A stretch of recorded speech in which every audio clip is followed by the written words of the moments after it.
Today, we're diving into the really emotional story of the radio duo Karjack. That's Papa Jackson and Gandan Kara, and the dramatic clash that led to them leaving Energy FM. It's a story that honestly has it all: loyalty, a struggle for power, and a legacy that just refuses to go away. And this quote, man, it really just sets the stage for everything. Because no matter what went down behind the scenes, you just can't deny the impact this duo had. That's really the heart of the story we're about to get into. All right, so here's the game plan. We're going to start with what made them a phenomenon and then look at this incredible act of loyalty. After that, we'll get into the big turning point when management changed, how their authority was stripped away, that dramatic on-air goodbye, and finally, we'll talk about their unforgettable legacy. Okay, let's kick things off with part one, the Karjack phenomenon. It's kind of crazy to think about how one single radio team could completely change the game for an entire station. I mean, just look at this. The difference is night and day. Before Karjack, Energy FM was doing okay, modest listenership. But after they showed up, everything exploded.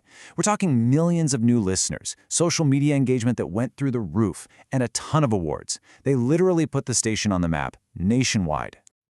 But it wasn't just about the numbers on a spreadsheet. Their secret sauce was that authentic chemistry between Papa Jackson and Gandan Kara. Their humor just clicked with people. Their connection with listeners felt so real, and because of that, they built this fiercely loyal community. And that loyalty, it went both ways, which brings us to our next part, a huge sacrifice they made, a single choice that showed just how committed they were to the station. And let's be super clear about this. What they did next was a totally deliberate choice. This wasn't some accident. It was a conscious decision they made out of pure dedication to their radio home. Think about this. At the peak of their fame, they gave up their own personal YouTube channel. Why? They didn't want it to compete with their radio show, Karjack Nights. They put the station's success way ahead of their own personal brand. In today's world, that is a massive, massive sacrifice. But then, things changed. This is where the whole story just takes a really sharp and difficult turn. New management came into the picture. And it all happened so fast. The new management arrived, and suddenly there was this wave of super strict new policies. This created a lot of friction, leading to things like the infamous room incident. And pretty soon, all real communication just broke down. Everything was done through impersonal memos. Now, from Papa Jackson's point of view, these changes felt like harassment. He talked about these incredibly rigid new rules, like having to get clearance just to bring his own personal stuff into the station. It created an environment that he felt was hostile and, frankly, targeted. And then you have this one incident that was just, wow. The room incident. Papa Jackson was suddenly locked out of his old office. He couldn't even get in to grab his personal belongings, and nobody told him it was going to happen. It was just a huge sign of disrespect. And this wasn't just happening to him. The whole team was feeling the squeeze. New rules for the VJs were just dropped on them through memos with zero discussion. It just created this atmosphere of confusion and, honestly, fear. Nobody knew what was going on. So all of this pressure, this lack of respect, it all led to the final straw. And it's really important to understand that the core reason he left wasn't just personal. It was professional. His authority was completely taken away.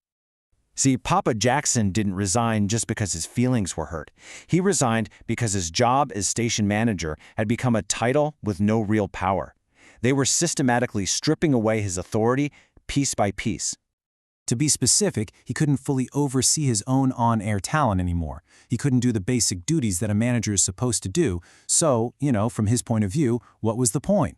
He felt like there was no other choice but to resign. All right, let's get to the climax of this whole thing. Part 5, the final on-air goodbye.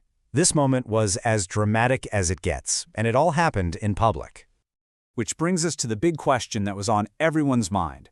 Why do it live on the radio? Right? Why not just handle it quietly, behind the scenes? Well, his reason was actually pretty simple. He was terrified of what had happened to his old colleague, Chico Loco. See, after Chico Loco resigned privately, he wasn't allowed back on the air to say a proper goodbye. Papa Jackson feared the same thing would happen to him, so he took his one last chance to speak directly to his fans, live. So, after all the drama, all the conflict, what's left behind? That brings us to our final part. An unforgettable legacy, the impact that still felt long after they left the building. I mean, you just can't argue with the facts here. Karjack brought millions of listeners to Energy FM. They massively boosted revenue, they helped the station win award after award, and they were the key to making the brand strong all across the country. Their contribution was just immense. So when you look at it from their side, the story is pretty clear. They showed incredible loyalty, made huge sacrifices, and in return, they felt like they were met with injustice and just a complete lack of appreciation from the new management. And that brings us right back around to where we started. The legacy of Karjack, however, cannot be erased. It's still alive today, in the memories of millions of fans and in the simple, undeniable truth of the incredible success they created. So I'll just leave you with this one question to think about. In a world of changing bosses and shifting power, what really is the true price of loyalty?